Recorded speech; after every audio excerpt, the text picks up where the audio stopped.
like Internet Hulk will be on Symmetra, of course, Pluppy on his Junkrat, Coco on Reinhardt, Chipsogen on Zenyatta, Mendo will be playing the McCree, and Nebrigibup, which I love calling him, which is actually Never Give Up, which stands for Never Give Up. So I said I'll probably be still calling him Nebrigibup for a while, but that is Never Give Up, aka Harry Hook.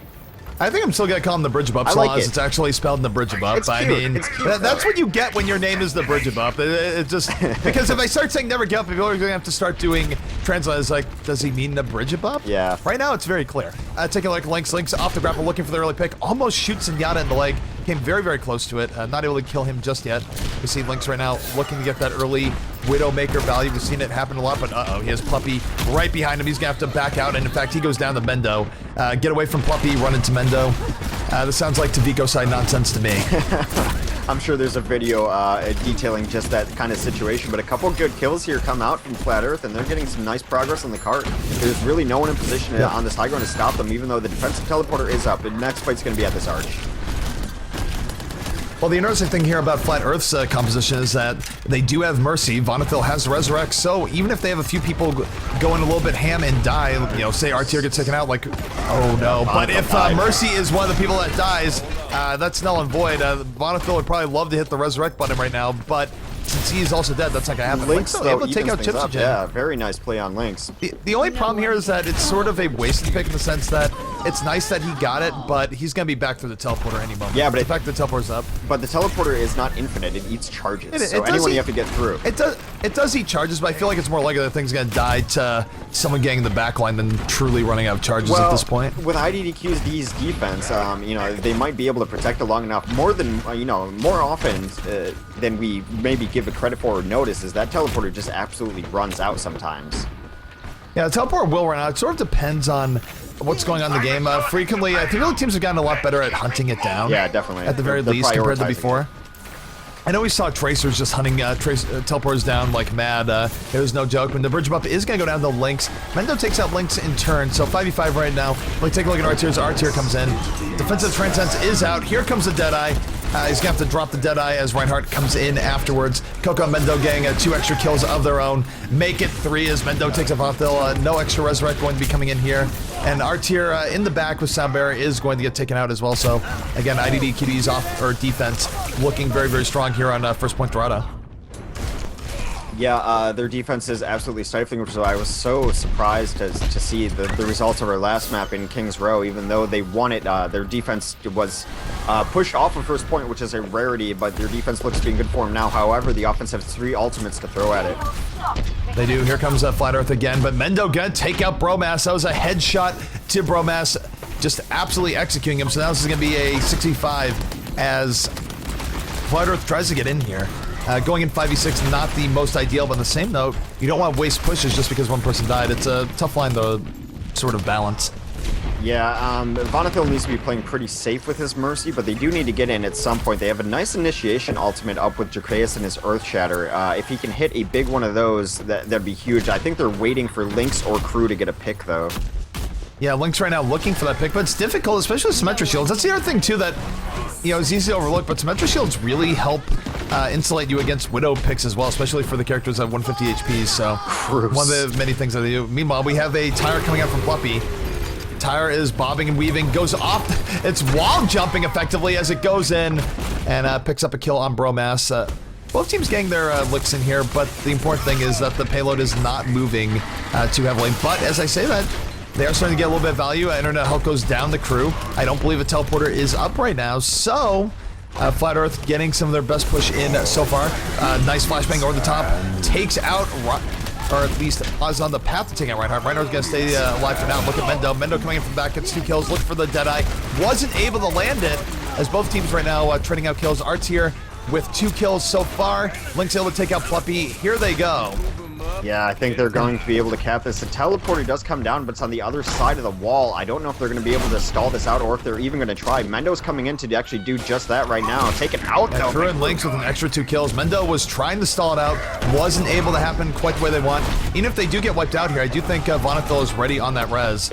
But they're not going to get wiped out. They're going to add another 3 minutes of time. So 3 minutes, 32 seconds on the clock as they get to that first point. No one can hide from my sight. Yeah, so some nice momentum there for them. It was actually really interesting to watch what Crew was doing. He went on the right side and used Pharah's mobility to go architecture-wise. He was in the back lines hunting down teleporters. Eventually, he couldn't find a teleporter, so he just killed the Symmetra instead. But a very not straightforward play from Pharah there, using her mobility to really abuse the architecture of the map. And taking a look at how deep that was. Lynx was very deep for an offensive wither there. I mean, you don't see that every day. I had the support of Mercy, obviously. And now Flat Earth still making progress through here. We've seen IDDQD at times when they have gotten lost first point. They've stopped teams further back than this, but Flat Earth finding a way of making it work. And Crew, in fact, going to take out Pluppy there, so down goes Pluppy. One down now for IDDQD as Flat Earth moves forward, and this is looking pretty good for them so far. Heroes never die. We do see a few people went down. The Resurrect is there. It's going to bring them back up to full strength. Sound Barrier is out for the offense. Man, Resurrect and the Sound Barrier, that's a good old days, Hex. Yeah, I mean, it's been a lot of throwbacks recently, and we're seeing the Pharah Mercy combination. Of course, on defense now, they are transitioning fully into the double orb composition. Yep, defense now saying, okay, no, we're going to run double orb. Mendo, Pluppy, let's go. Pluppy able to get in the back, takes out Lynx. And we'll see just what success they're going to have here. Crew has been doing a great job on Pharah, though, getting to the back, not getting overly focused while getting spoke down. R-Tier takes out a Chipsogen. Mendo on Vonethil, and wow, both teams are trading out like crazy here. Pluppy, though, still a force on top of the payload. R-Tier did go down, so I'm not sure who's going to kill Pluppy here as he sort of dances around and looks for Bromass. Yeah, Crew has just been on teleporter hunting duty. Okay, Crew's going to make it alone? He might. Oh, so close. No, I think he got it. Did he get it? I think so. Yeah, he got it. He pushed Pluppy back with concussive blast, and that gave him just enough time to get the back. No, the time went to 3:42. They're spawning for it. It can move back beyond that point. Oh, okay. Yeah, you're right. So very cool stuff by Crew. I was mentioning earlier that on his mobility with the Pharah, he's been absolutely just hunting teleporters and being in weird spots all the time. Of course, ending up behind the team allows him to push that card. Really cool stuff coming down from his Pharah. Yeah, no, I mean, it was one of the cooler, more like just cerebral plays. I think we've seen the fact that Crew is able to get on top of it and stop Pluppy from contesting it with that concussive blast.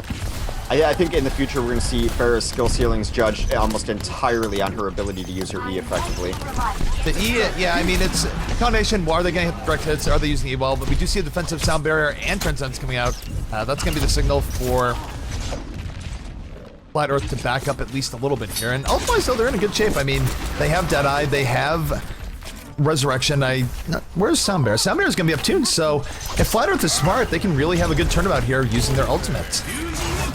Yeah, that being said, here comes Pluppy. Pluppy coming in off the Dragon Blade, looking to at least mop up Flat Earth here, but they're making it difficult on him. They're staying spread out. That being said, he takes out R-Tier. Dragon Blade going to get put away. Dracaeus in hot pursuit. Zarya in pursuit as well. Hang on, though. He's looking at Crew from the back. Will he be able to get Crew? Crew not even looking at him right now. Mendo takes out Vonethil. Crew takes out the Bridge of Buff, goes down the Coco, so really both teams trading quite a bit here as it goes forth, but Flat Earth not letting themselves get pushed around. No, Flat Earth has put on an impressive performance today, regardless of the outcome so far. They have made IDDQD look very beatable. Yep, Coco and Pluppy going to combine for 2 kills there. That's going to set Flat Earth back a bit. Vonethil does have a res. I don't know if he's interested in using it right now. I think it'd maybe be better to hold off and wait for one big push with Resurrect Sound Barrier. But it's always risky, right, if you Sound Barrier after res, because what if your Mercy dies?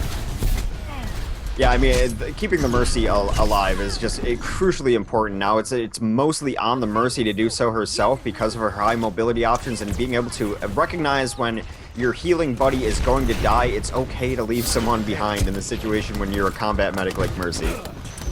Indeed. So, minute 15 left. Really looking at the ultimate situation. The ultimates are fully charged now for Flat Earth. They have effectively one good push left with this. They're going to need to wipe out IDDQD and get a second wipe or chain deaths or something, but the speed boost is up. They are starting to move in. No ultimates used just yet. They're being diligent. They don't want to waste them. One Earth Shatter is used by Dracaeus. 2 people down. Resurrect Gabi. Oh, Resurrect's not coming in because one of the people dead was Vonethil. Yeah, brutal. Not only that, but even the push that they had coming in, they're going to have to burn through 2 Transcendences defensively. I doubt that Chips is the type of Zen to drop his Q, before he's able to be picked off. So, stifling defense coming out right now. This is pretty rough. I mean, they're gonna have to outplay IDDQD a whole lot to finish out this game. I mean, it's possible. Anything is possible, but with our tier going down, I think the odds just got significantly worse. Vonathil has been holding on to the res for an awful long time. Resurrect gonna come up and bring everyone back up. Meanwhile, though, Crew is gonna go down the Mendo, not taken up with that res. We see Pluppy coming in on the backside. Dragonblade is coming out. The bridge above takes out Dracaeus, and now Flat Earth getting mopped up here. They will not be killing this map in all likelihood. Nope, not even able to push it back into, well, they are able to push it in overtime, but they're not going to be able to stall it out any longer than this. So a defense successfully held for IDDQD, but, you know, they were pushed back pretty far and on their heels for a while there. Indeed. Play of the game. So taking a look at that, the time when they got the second point was about 3:42. In that, if IDDQD significantly beats that, the map will be over. Well, beats it, period. The map will be over, and IDDQD will have another 2-0 to their name. Yeah, but if they significantly beat it, they'll get style points, which don't count for anything, but, you know, style's important at some point. Indeed. Actually, I remember, just totally by coincidence, I was playing a pub earlier today with a guy by the name of Stylish Noob and did something that was actually really stylish on Widow. I was like, wow, that's stylish. And then I looked, I was like, wait, I just killed a guy named Stylish. It was just this thing. I think style points matter. Like, you know, there's a lot of really cool ways to kill people in Overwatch. Of course, you can just use your primary and shoot them in the face, but, you know, it's fun to be able to leap in as a Junkrat, drop a trap overhead of them, do something cool like that, you know, putting a tire in a weird spot, running walls. There's a lot of really fun ways to kill people in Overwatch, so style points are definitely a thing. Yeah. There's just, I mean, you think about the style points and how people... You know, everything from cool pulse bombs to grapple shots to... Grapple shots are the coolest thing in the game, in my opinion. I can't hit them, I don't even try them, but just watching a Widow fly through the air, to have one good shot at a target that should not be in their sight line and nail it is just, it's beautiful.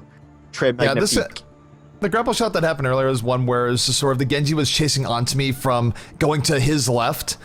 I was pretty wounded, grappled onto the, like, Hollywood Bridge, went far into the air to the right, scoped in, and shot him right as his deflect, and it was like, okay, that was the thing. Yeah.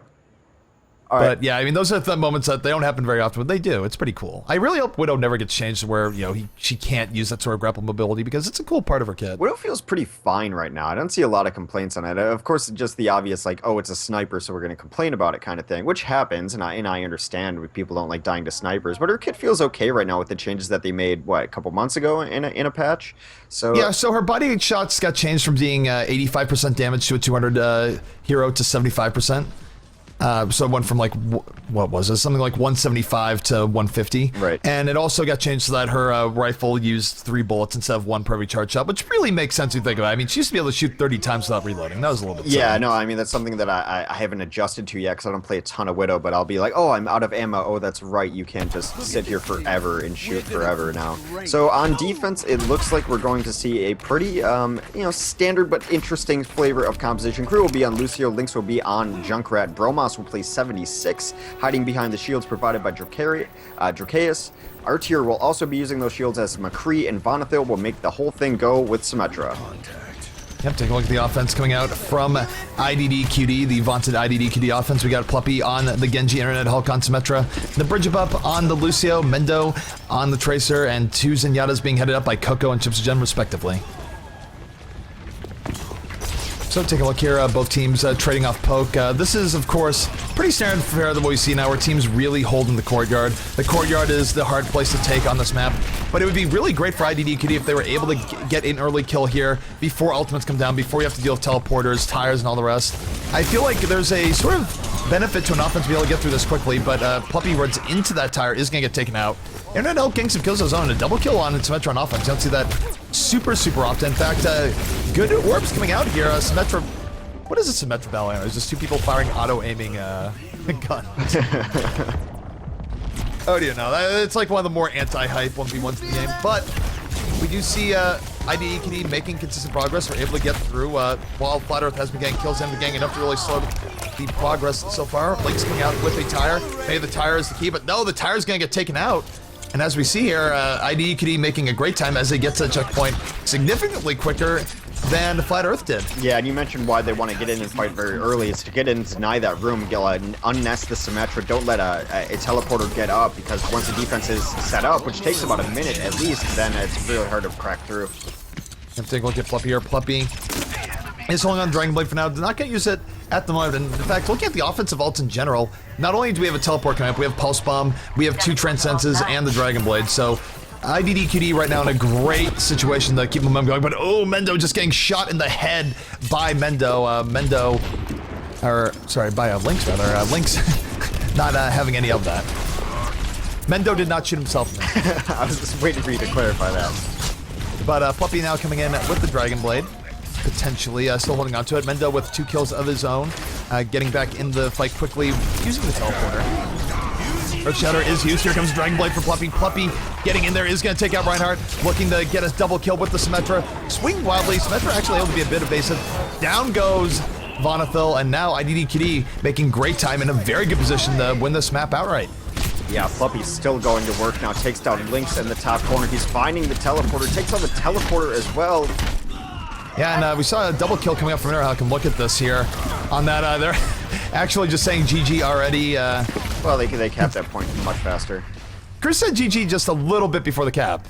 But, yeah, in the end, Flat Earth not able to hold on to it. So, still nice stuff coming up from Flat Earth. I mean, they were able to crack through the vaunted IDDQD defense, even if they didn't finish out the map. They got past point A, got to point 2, and really, you don't see that all that often versus IDDQD, so... They made them look more beatable than a lot of teams have, and that includes, like, top teams that have played IDDQD recently. You know, one of the more recent sets, I think it was Saturday when they faced off, or maybe last week, IDDQD faced off against Cloud9, a top NA team, and they beat them 3-0, and they weren't extremely close either, so Flat Earth, in my opinion, is still a team that provides IDDQD the best competition. IDDQD tends to agree with that notion, too, and we saw why today.